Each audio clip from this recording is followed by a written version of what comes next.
नमस्कार। आज हम भगवत गीता के चौथे अध्याय पर मतलब ज्ञान कर्म संन्यास योग पर थोड़ी गहराई से चर्चा करने वाले हैं। हाँ, और इसके लिए हमारे पास अलग-अलग तरह के स्रोत भी हैं। कुछ पारंपरिक व्याख्याएं हैं, कुछ लेख हैं जो इसके फायदे बताते हैं। सही। और कुछ ये भी बताते हैं कि इसका प्रशासन, लीडरशिप या मेंटल हेल्थ से क्या लेना देना है। एक यूट्यूब वीडियो का विश्लेषण भी है।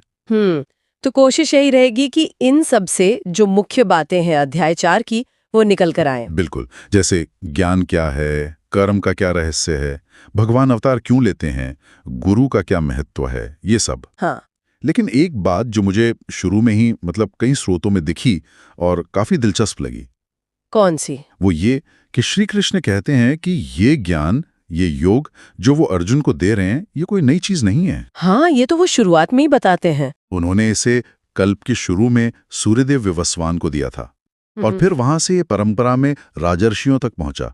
मतलब ज्ञान की एक पूरी चेन है। बिल्कुल। और शायद इसी चेन को, इसी परंपरा को बनाए रखने के लिए अवतार का सिद्धांत आता है। अच्छा। कैसे? देखिए, कृष्ण समझाते हैं ना कि जब जब धर्म की हानि होती है, वो प्रसिद्ध श्लोक है, यदा यदा हि धर्मस्य ग्लानिर्भवति भारत, हाँ हाँ अधर्म बढ़ता है, हाँ। तब वो मतलब ईश्वर धर्म को फिर से स्थापित करने, भक्तों की रक्षा और दुष्टों का नाश करने के लिए आते हैं। उनके जन्म और कर्म दोनों दिव्य हैं, अलौकिक। और जो इस बात को असलियत में समझ लेता है, वो फिर जन्म मृत्यु के चक्कर से छूट जाता है।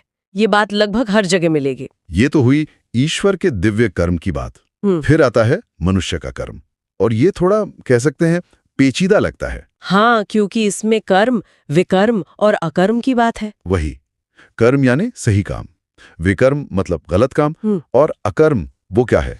कर्म में निष्क्रियता। गीता खुद कहती है कि कर्म की गति बड़ी गहन है, समझना मुश्किल है, पर स्रोत इसे थोड़ा आसान बनाने की कोशिश करते हैं। कैसे?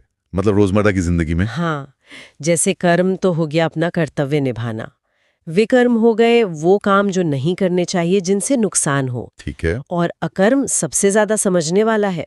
इसका मतलब ये नहीं कि कर्म छोड़ दो, बल्कि कर्म करते हुए भी उसके फल से मत जुड़ो, कर्तापन के भाव से मुक्त रहो। अच्छा। मतलब वो निष्काम कर्म वाली बात, बिल्कुल। जिसे कहते हैं कर्म में अकर्म देखना। कर्मण्य कर्म यह पश्येत। मतलब आप एक्टिव हैं, काम कर रहे हैं, पर अंदर से डिटैच्ड हैं, स्थिर हैं। ऐसा कर्म फिर बांधता नहीं है।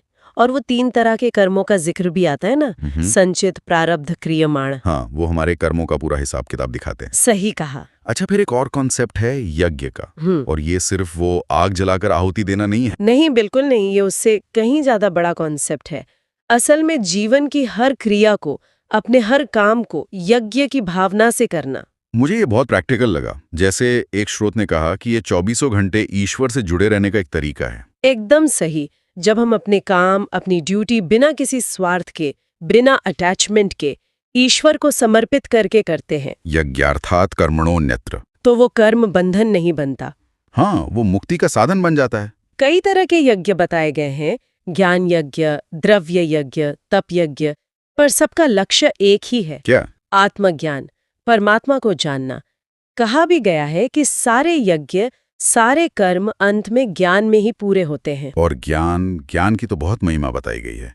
कहते हैं ज्ञान के समान पवित्र कुछ है ही नहीं, न ही ज्ञानेन सदृशम पवित्र में है विद्यते। हाँ, एक जगह तो ये भी पढ़ा कि ज्ञान की नाव बड़े से बड़े पापी को भी संसार सागर से पार करा देती है।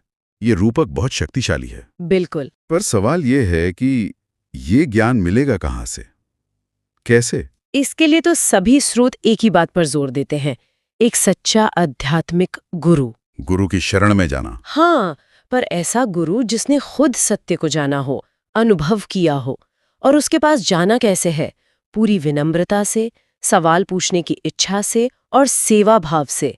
तद विद्धि प्रणिपातेन परिप्रश्नेन सेवया। सेवा भाव से। एक स्रोत में वो कहानी भी थी ना, कौन सी? वो बेर वाली। हाँ। कि कैसे अध्याय 4 का पाठ करने वाले एक साधु के छूने भर से 2 आत्माएं जो बेर के पेड़ की योनि में थीं, मुक्त होकर ब्राह्मण कुल में जन्मी।